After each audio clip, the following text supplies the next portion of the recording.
Parents की life का सबसे बड़ा चैलेंज होता है बच्चों की जिद और टेंट्रम्स। आज की वीडियो में मैं आपके साथ साइकोलॉजी का एक ऐसा नायाब सिस्टम शेयर करने वाली हूँ जिससे कि पेरेंट्स और बच्चे दोनों भी बहुत कुछ सीख सकते हैं। बच्चे और ज्यादा खुश होंगे, बच्चों की लाइफ में पर्पस ऐड होगा और बच्चे डिसिप्लिन भी सीखेंगे। इस सिस्टम को ध्यान से समझने की जरूरत है। इसे स्टेप बाय स्टेप पूरे वीडियो में समझाऊंगी और इसे अंत तक जरूर देखना, क्योंकि ये आपकी पेरेंटिंग जर्नी पूरी तरह से बदल देगा। सबसे पहले तो ये समझना जरूरी है कि बच्चों की जिद और टेंट्रम्स के पीछे ज्यादातर बार उनकी बोरियत, उनकी बॉर्डम छुपी है। मैं अपने पेरेंटिंग के एक एक्सपीरियंस से आपको ये बात समझाती हूँ ताकि आप अच्छे से रिलेट कर पाए। जब मेरा बेटा 3.5-4 साल का था, तब तक ज्यादातर पेरेंट्स जो गलती करते हैं वो हम कर चुके थे। पूरा कमरा खिलौनों से भर चुका था, उसने जो मांगा हमने ला कर दिया। पहला बेटा था, इकलौता बेटा था, तो सारी मांगे पूरी की जाती थी, पर नतीजा बच्चा खुश नहीं था। चाहे जितनी ही बार राइड्स में बिठाने ले जाओ, खिलौने लेकर दे दो, लेकिन बच्चा हर बार रो देता था। हर बार उसे और ज्यादा चाहिए होता था। हम चाहे जितनी कोशिश करते, बच्चा और ज्यादा रोता और जिद करता और हम फ्रस्ट्रेट हो जाते। फिर एक दिन मैंने साइकोलॉजी के एक सिस्टम के बारे में पढ़ा और उसे अप्लाई करने की ठानी। इस सिस्टम का नाम है टोकन इकोनॉमी। इस सिस्टम के मुताबिक, यानी कि टोकन इकोनॉमी के मुताबिक, बच्चे अगर कोई भी फैंसी चीज, खिलौने या जंक फूड खरीदना चाहे तो उन्हें इसके बदले ये टोकन हमें देना होगा। और ये टोकन कमाने का तरीका बहुत मजेदार है, बच्चे इसे बहुत एंजॉय करते हैं। मैं पूरा सिस्टम आपको समझाती हूँ, इसकी बारीकियां समझना बहुत जरूरी है ताकि बच्चे भी इसे एंजॉय करें और आपके लाइफ में भी ज्यादा कॉम्प्लिकेशंस ना आए। अब देखो, इसके लिए ना इस तरह का कोई गत्ते का, कार्डबोर्ड का टुकड़ा या फिर कोई ब्रोशर भी ले सकते हो, पर इसके हमें 2-2 इंच के कुछ इस तरह के टुकड़े काटने हैं। इसे हम टोकन बुलाएंगे। हमें करीब 200 टुकड़े चाहिए और इन टुकड़ों को हमें इस तरह के किसी ट्रांसपेरेंट जार में भर देना है। ट्रांसपेरेंट जार बहुत जरूरी है क्योंकि इसकी विजिबिलिटी बच्चों को होनी चाहिए, बच्चों को दिखना चाहिए कि इसमें टोकन भरे हुए हैं। अब ये टोकन बच्चे कैसे कमाएंगे? जब बच्चे किसी भी चीज के लिए डिमांड करते हैं जो कि हमारे हिसाब से ज्यादा जायज नहीं है, तो हम इसके लिए उसके पास से टोकन चार्ज करेंगे। अब इस टोकन को इस जार से निकलकर बच्चे तक पहुंचने के लिए बच्चे को मेहनत करनी होगी। बच्चे को क्या करना होगा? जैसे कि आपने सिस्टम पहले से सेट कर लेना है। मान लो कि मुहक्का, मेरे बच्चे का एग्जाम्पल आपको वापस देती हूँ कि जब मेरे बच्चे के साथ हमने टोकन इकोनॉमी सेट किया तो हमने बताया कि टीवी यूनिट हमारे घर का जो था, उसके ऊपर जो छोटे छोटे शो पीसेस वगैरह रखे थे, अगर वो पूरा साफ कर देता है तो हम उसे 5 टोकन्स देते। डाइनिंग टेबल अगर वो पोंछा लगा देता है तो हम उसे 5 टोकन देते। इस तरह के गत्ते के टुकड़े के 5 पीसेस, यानी कि 5 टोकन। अब वो 5 टोकन वो अपने खुद के पाउच में डाल देता। इससे ज्यादा टोकन कमाने का मौका कब मिलता है उसे? कि जैसे कि उसने अगर अपना खिलौनों से भरा कमरा ठीक से सजा दिया, सारी चीजें ऑर्गेनाइज कर दी, तब 10 टोकन मिलते। तो इस तरह से आप अपने हिसाब से अपना सिस्टम सेट कर सकते हैं। कौन सी चीज के लिए 10 टोकन देना है, कौन सी चीज के लिए 5, कौन सी चीज के लिए 20 टोकन देना है, ये आप अपने हिसाब से अपने घर में सेट कर सकते हैं। इसके लिए आपको बच्चे की उम्र का भी ध्यान रखना है। 2-2.5 साल का बच्चा है तो उसके लिए थोड़े से सॉफ्ट स्टैंडर्ड्स अप्लाई किए जा सकते हैं। 3.5-4 साल का बच्चा है तो उसके लिए थोड़े से स्ट्रिक्ट स्टैंडर्ड्स अप्लाई किए जा सकते हैं। बच्चों को बिल्कुल कम मत आंकिएगा। बच्चे बहुत ज्यादा मेहनत करते हैं और उन्हें मेहनत करना पसंद है। यहाँ पर हाय मेरा बच्चा, इसे मैं काम करा रही हूँ, ये वाली फीलिंग मत लाइएगा। बच्चे सच में जब ये पर्पस मिलता है तो एंजॉय करते हैं। वापस आते हैं टोकन इकोनॉमी पे। आपने टीवी यूनिट के लिए, मान लो कि टीवी यूनिट साफ करने के लिए इस तरह के 5 टोकन अपने बच्चे को दे दिए। अब बच्चे ने अगर वेफर्स, चॉकलेट या ऐसा कुछ भी डिमांड किया है जिसकी कीमत मान लो कि 10 रुपए है, तो आपको बच्चे से सबसे पहले इस तरह के 10 टोकन वापस ले लेने हैं जो कि बच्चे ने कमाए हुए हैं। जब आप ये टोकन वापस लेती हैं तो बच्चे को ट्रांजैक्शन समझ में आता है। बच्चे के इन टोकन के बदले में आप उसे 10 रुपए का वेफर का पैकेट खरीद के देंगी। बिना टोकन के कोई भी जंक फूड, कोई भी फैंसी चीज या कोई भी टॉय खरीदा नहीं जाएगा। अब आप एज अ पेरेंट इस टोकन की ताकत को समझिए। रोजमर्रा की चीजें, जरूरत की चीजों के लिए इस टोकन का इस्तेमाल हम नहीं करेंगे।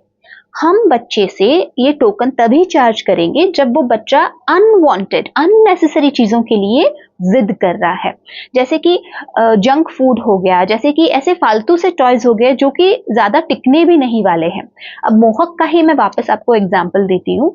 हम ऑलरेडी 2-3 रिमोट कंट्रोल कार ले चुके थे और जो कि इतनी ज्यादा टिक नहीं रही थी, बिगड़ जा रही थी। तो उसने फिर से 200 रुपीज की या 250 रुपीज की, उस जमाने में रिमोट कंट्रोल कार आती थी, वो लेने की जिद करी थी। और तब मैंने कहा था कि मुझे उसके बदले में 200 टोकन्स चाहिए। अब जब हम ये ट्रांजैक्शन करते हैं, जब हम ये डील करते हैं, तो बच्चे समझते हैं कि उन्हें वो चीज पाने के लिए मेहनत करनी होगी। वो सिर्फ 4.5 पौने 5 साल का था और उसने अपने रिमोट कंट्रोल कार के लिए मेहनत करना शुरू कर दिया और मैंने उसे मौके देने शुरू कर दिए। मैंने उसे बिल्कुल डिमोटिवेट नहीं किया कि ये चीज नहीं लेनी है। अब उसकी चॉइस थी ये चीज, ये ट्रांजैक्शन आप ध्यान से समझिए। बच्चों को अपनी चॉइसेस को समझने का, परखने का मौका भी यहां पर देना है। ये बहुत बड़ी बात होती है। मैं यहां पर उसकी चॉइस पे सवाल नहीं उठा रही थी।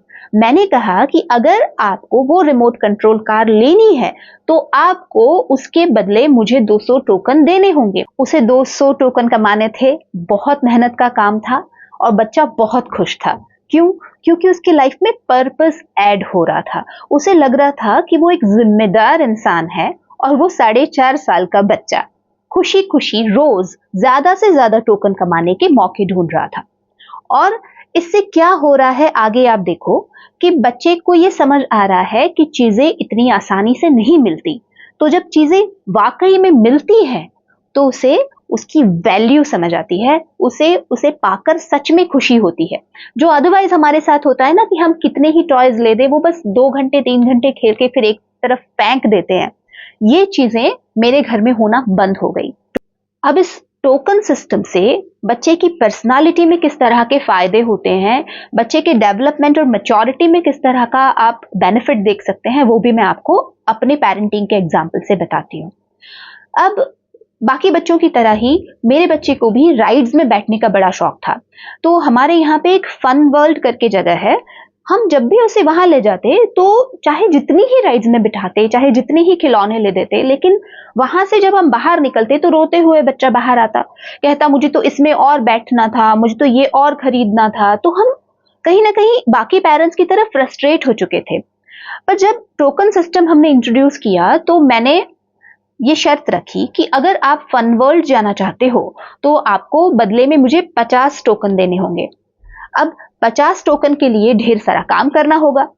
बच्चा राजी हो गया, खुशी खुशी राजी हो गया, क्योंकि उसे टोकन कमाने में मजा आने लगा था। उसे समझ में आने लगा था कि इस तरह से कमा के इस तरह से स्पेंड करना मतलब अथॉरिटी, मतलब मैं अपने हक से कुछ कमा रहा हूं और अपने हक से उसे स्पेंड भी कर रहा हूं। तो उसमें जिम्मेदारी और अथॉरिटी दोनों चीजें साथ में डेवलप हो रही थी, जो देख के मैं बहुत खुश थी। अब वापस आते हैं फन वर्ल्ड के किस्से पर। उसे 50 टोकन की जरूरत थी। शायद ट्यूसडे तक उसने 12-13 टोकन कमा लिए थे और उसे संडे को फन वर्ल्ड जाना था। अब डील साफ थी, अगर उसे संडे को फन वर्ल्ड जाना है तो उसे मुझे 50 टोकन देने होंगे। तो ये 50 टोकन के लिए मैंने उसे मौके देना शुरू किया। उसने कहा मम्मा मुझे जल्दी से अगर पैसे कमाने हो, संडे तक मुझे अगर पैसे कमाने हो, ये टोकन कमाना हो तो मैं क्या करूं, मुझे आप कुछ मौके और बना कर दो। अब उस 4.5 साल के बच्चे को, क्योंकि उसे बहुत जल्दी थी, तो मैंने उसे एक ऑफर दिया। मेरा ऊपर नीचे एक पूरा मकान था जहां पर 3 कमरे थे, एक लिविंग रूम था। मैंने कहा अगर पूरे घर में आप झाड़ू पोछा कर देते हो तो मैं आपको 25 टोकन दूंगी। अब सुनने में ना ये शायद ओ माय गॉड 4.5 साल के बच्चे पर इतना काम ऐसा साउंड कर सकता है, पर मैं देखना चाहती थी कि उसका मोटिवेशन कितना है। और वैसे भी हमारे घर में काम करने के लिए हाउस हेल्प थी, तो काम तो ऑलरेडी हुआ पड़ा था। बट फिर भी अगर बच्चा मोटिवेटेड है तो बच्चा काम करेगा, और बच्चा काम करेगा तो उसे काम की और पैसों की, दोनों की अहमियत समझ आएगी। अब सरप्राइजिंगली मोहक, मेरा बेटा, खुशी खुशी राजी हो गया, क्योंकि उसे 25 टोकन इससे पहले कभी नहीं मिले थे। उसने पूरे घर में उसे जिस तरह का बन पड़ा, जैसा आया उस तरह का उसने काम किया, पूरा घर साफ किया, और मैंने उसे 25 टोकन दिए। अब रविवार तक, संडे की शाम तक उसके पास 50 टोकन जमा हो चुके थे, और उसने मुझे वो 50 टोकन दिए। हम उसे फन वर्ल्ड लेकर गए, और फन वर्ल्ड जाने से पहले मैंने शर्तें रखी थी कि इन 50 टोकन से आप सिर्फ 5 राइड्स में बैठ सकते हो, क्योंकि पर राइड 10 रुपीज चार्ज होता है। यहां पर भी उसने खुशी खुशी एग्री किया, और उस 4.5 साल की उम्र में पहली बार मेरा बेटा फन वर्ल्ड से हंसते हंसते बाहर आया। मैं बता रही हूं, मेरी खुशी का ठिकाना नहीं था। टोकन सिस्टम को, टोकन इकोनॉमी को सक्सेसफुल होते हुए देख मैं तो खुश थी, मेरा बेटा सच में बड़ा हो रहा था, और बहुत ही वाइजली बड़ा हो रहा था। ये हर पेरेंट के जिंदगी में एक जीत से कम नहीं होता, जब वो देखता है कि बच्चा समझदार होता जा रहा है और चीजों को एंजॉय करना सीख रहा है। ना कि चाहे जितना प्रोवाइड कर दो, लेकिन कुछ ना कुछ कमी है, कोई ना कोई जिद है, कोई ना कोई टेंट्रम है। इसमें ना बच्चे मजा कर पा रहे हैं, ना पेरेंट्स मजा कर पा रहे हैं। तो टोकन सिस्टम से हमारी जिंदगी में ये बहुत बड़ा चेंज आया, उसकी पर्सनालिटी में, उसकी विजडम में, उसके बिहेवियर में हमने बहुत बड़ा चेंज देखा। अब आती हैं कुछ बहुत जरूरी बातें जो आपने टोकन सिस्टम के दौरान ध्यान में रखनी है। पहला तो मैंने ये बताया कि आपको एक ट्रांसपेरेंट जार लेना है, इससे विजिबिलिटी क्लियर पता चलती है बच्चे को कि पूरा जार भरा हुआ है। इसमें 200 गत्ते के टुकड़े जो है वो बच्चे को आकर्षित करते रहते हैं कि मुझे भी ये टुकड़े चाहिए, मुझे भी ये टोकन्स चाहिए, मैं कमाई करूंगा। अब इन टोकन से दूसरा इफेक्ट क्या होता है आपने समझना है कि बच्चे ट्रांजैक्शन सीखते हैं। बच्चों को समझ में आता है कि कौन सी चीज के लिए खर्च करना है, कौन सी चीज के लिए नहीं खर्च करना है। जैसे ही उसे टोकन से सारी चीजें देना शुरू करेंगे तो बच्चा हिसाब किताब लगाना शुरू करेगा, फिर वो फालतू की चीजों के लिए टोकन का इस्तेमाल नहीं करेगा।